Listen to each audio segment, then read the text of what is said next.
Hour sins have been forgiven. మన పాపాలు క్షమించబడ్డాయి, మన దోషములు క్షమించబడ్డాయి, మన మీద ఉన్న అపరాధములు క్షమించబడ్డాయి.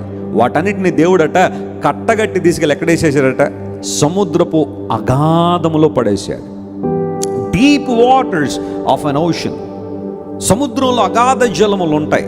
వాటిల్లో కనుక ఏదైనా పడేసామంటే ఒక కాగితం నలిపి పడేసినట్లుగా మొక్కలు అయిపోతాడు, తునకలు అయిపోతాయి. అలాంటి ఆ అగాధ స్థలములో నీ పాపాలు పడవేశాను, నిన్ను క్షమించాను. కారణం నీ మీద జాలిపడ్డాను కాబట్టి. కొన్నిసార్లు నువ్వు చేసిన తప్పిదాలను నీ భర్త క్షమించకపోవచ్చు కదా.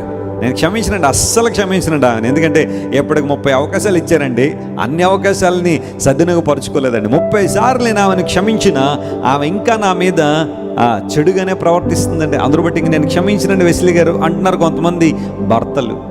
కొంతమంది భార్యలు అంటారు,